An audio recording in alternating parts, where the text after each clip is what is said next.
Thank you for returning to Casey Lounge. And Libation. I'm Alan. And I'm Marco. Today we've got some new libations for you. That's right, from Alma Mader Brewing, located on Southwest Boulevard.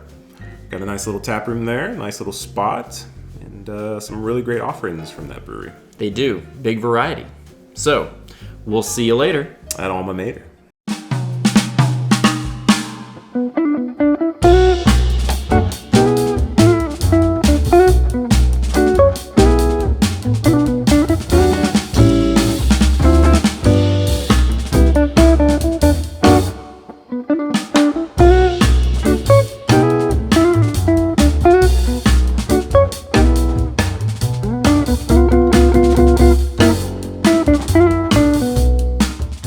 Thanks for joining us.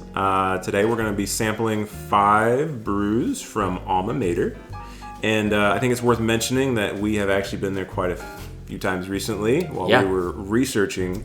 We've tasted their whole menu. And one thing to say about them, I think, is that they seem to have a pretty big rotating menu. They do.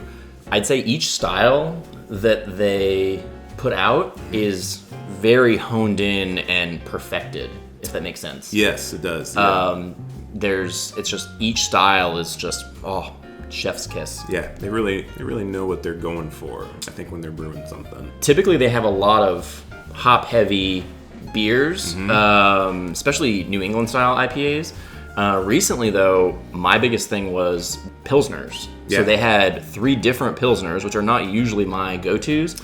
They're all amazing. They had a German, a Czech, and a French Pilsner. I tried all of them, and they're all fantastic. The German, which is my favorite, we're actually going to try today. Excellent Pilsners. Yes, I think it's really worth mentioning that I would never think that you would go for a Pilsner. Yeah, fair. You loved all of them. I love them. Yeah, they also have that double milk stout, and we're going to be sampling one of their variations today, which has coffee and maple in it. But when we were there, they had their variation called the Land of Mañana, which had chilies, cinnamon, and vanilla. And that Land of Mañana might be one of my favorite double milk stouts I've ever had in my life. I wouldn't even say like in the Casey area. No. I would just say like period. I think it's also worth noting that their cans fly off the shelf. So I'd highly recommend following them on social media to get the 411 on when their cans are available. They have constantly rotating stock of what's available. They have tons of seasonals, so they're constantly changing, but their to-go offerings go quickly. So definitely follow them, and then you can put in orders to reserve the beers, and then pick them up. It's Pillar time! Today's first libation is the Pillar. It's a German-style Pilsner, clocking in at 5.1% ABV and an IBU of 30. I mean, as far as I'm concerned, we're starting out with Pilsner perfection right now. That's true. Man, that's just a clean Pilsner. Kind of get that maltiness on the nose. Yep, little malt. Cheers on the first. Always. Severus Snape. It is perfect. There's just something about it. It's light, it's malty. There's just a hint of sweetness. A little bit. I don't know if it's just like a sugar or honey or something, but it's also got a little funk.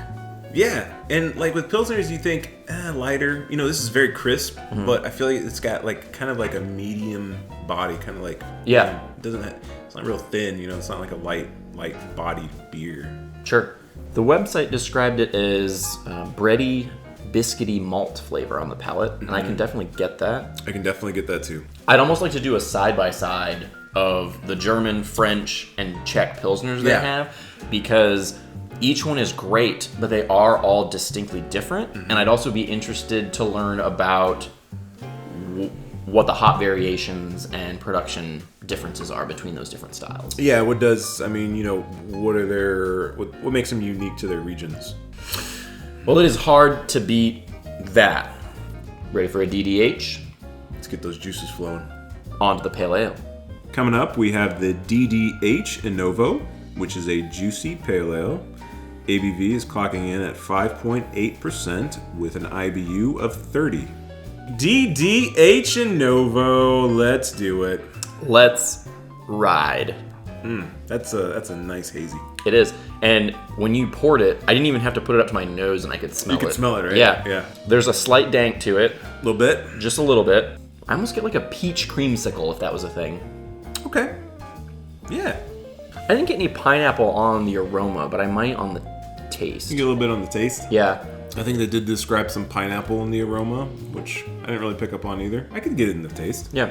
So this is called DDH Innovo and is a juicy pale ale. So it's juicy.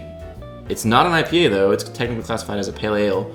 And then DDH is double dry hopped. That's right. I'm only partially aware of what that is. That is where they're going to end their brewing process with much more of those dry hops. And that's kind of what lends those big, robust aromatics and some of that flavor at the end there. Okay. I do always notice when something is double dry hopped, like the double dry hop Alpha Pale at Point Label, it's always got big, bold flavors and aromas coming off it. It seems like it's on steroids. Yeah. I almost feel like it's an adult orange juice. Oh. I was thinking orange juice earlier. I do get that grapefruit on there. It's like... Yeah, I could maybe taste that too. I get a lot more bitterness than I originally thought. I also am getting a lot of pine. I mean, there's a decent amount of pine on it. It still remains light, but there's definitely pine hop on there. Most of their cans have the same design. So they have their symbol on a silver can, and then they change up the backgrounds and the coloring. I really like the design. I think it's good. It's eye-catching, and what they change up for the patterns really stands out. Well, we just did the juicy. Going East Coast to West Coast. Let's go to the coast to coast. Space Coast. Yeah, I was waiting for you. Coming up, we have Put on Hold, Simcoe Nelson Sauvin. This is a West Coast IPA with an ABV clocking in at 7%. The end. Are we ready to taste your favorite of this evening? We don't know that this is my favorite. It's a West Coast IPA. I know this would be my favorite style of beer. That's true. I mean, you poured it, and Real Big Fish started playing in my head. So I get pine, but it's light. It's a light pine. Yeah. So I think it's very clearly a West Coast IPA. Okay. However, I'm getting a lot of hop, but not too much hop. Nope. It's a little bitter, but not really bitter. I would agree. It's really balanced. Beginning to mid palate is where I get all the hop and the bitter. Yep. And on the end, I almost get it's more smooth and crisp and just light, like a light beer almost. Looking at what they may describe, tell me if any of this you're picking up on any of it. Okay. Pink Starburst. I don't know what that tastes like. Okay. Lychee? I can tell Based on my limited you. understanding and remembrance of what lychee tastes like, I actually maybe could get a little of lychee. Okay, I couldn't tell you. Can't say I've had it. And Sweet Melon. The melon. melon! Your melon is in my IPA. And I'm going to tell you what, if I've described it in a lot of other IPAs, I'm not going to describe it with this one because I'm not picking up on it. I could maybe get a little melon. You. It's one of those beers that it's hard to pinpoint specific flavors for me because it's all melded into one solid flavor. Yeah. And I think that's part of why Alma Mader is so great. I just feel like each style they make is so refined. Orange, ready, kids? Aye, aye, babo! Fourth on our list of libations is Dripping in Orange, a Northeast style double IPA coming in at 8% ABV with an IBU of 40. I'm excited for this. I know you are. Yeah. You're pretty excited. Weren't you glad I opened this beer? I am. Oh, dang it. You thought that was way funnier than it should have. Oh, man. I'm getting like an... I think you mentioned it with the other one, but like I'm getting like an orange creamsicle. Yeah, I mean, I assume we called the other one adult orange juice, but I feel like this is the actual adult orange juice. Yeah. Oh, man. I can taste similarities to the DDH Innovo Pale Ale. It's kind of just that double IPA, and the alcohol content component really backs it and makes it a lot richer. It sure does. I mean, that is a full-bodied, like you said, rich, hazy double IPA. Yeah. Whereas opposed to with the Innovo, I got different citruses and then also maybe tropical flavors because they had the pineapple and the peach and the melon and the things that you were tasting. But this one I taste specifically orange. I get booze and orange. It's like an elevated mimosa that just really pushes through. This is a good one. Yeah. This one probably flew off the shelves. They're dripping in money. Cha-ching. I feel like after this orange, I could really go for some breakfast. Denny's? Waffle House? Perkins. Haha. The finale. Settling in all-night diner. This is a double milk stout with coffee and maple, coming in at 8.5% ABV and 25 IBU. Man, I'm excited. I mean, look at that. That just looks like... I know. It is. Isn't that inviting? Black as night, all-night diner. Am I right? Diner. Oh, that's good. That's really good. I'm getting coffee, some sweetness. I can get maybe a little maple off of it. There's the maple. This is settling in all-night diner. They're settling in Land of Manana.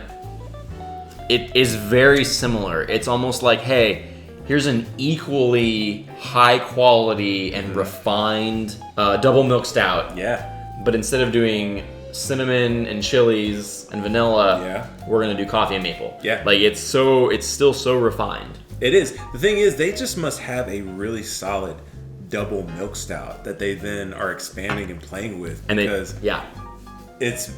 I've had two variations of it, and both are just so it's good. Perfect.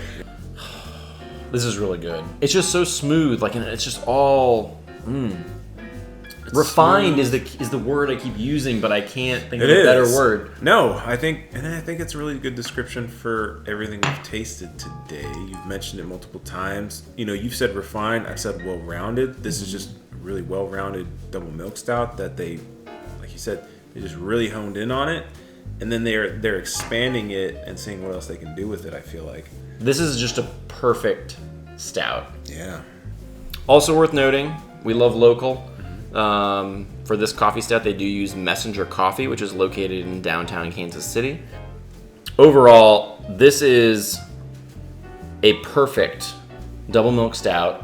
It has rich notes of coffee and maple. It's got a boozy back to it, but it's integrated so well into it. Another one in the books.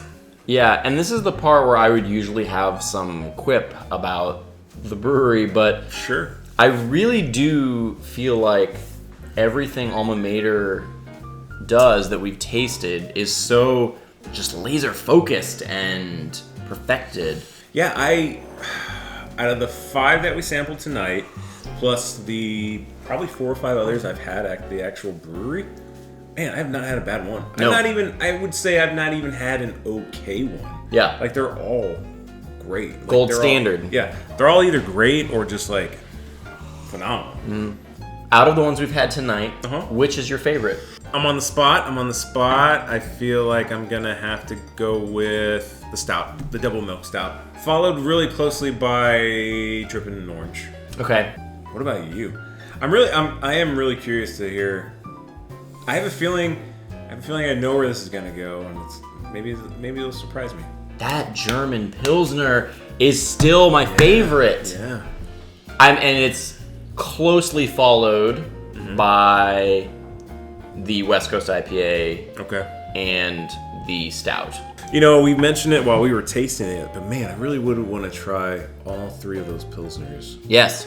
Like we discussed, it's hard to get a hold of their cans because they fly off, I would say shelves. They have shelves. Sure. They fly out of the coolers so quickly. But if we can get a hold of their Czech, French, and German Pilsners all at once, we'll have to do a video. We have to. Yeah, I mean, maybe part 2. Yeah. Pilsners. Part 2. Attack of the Pilsners. Ooh. As always, for more reviews on booze and foods, hit that like and subscribe button. Don't forget that notification bell! Cheers, guys. Cheers.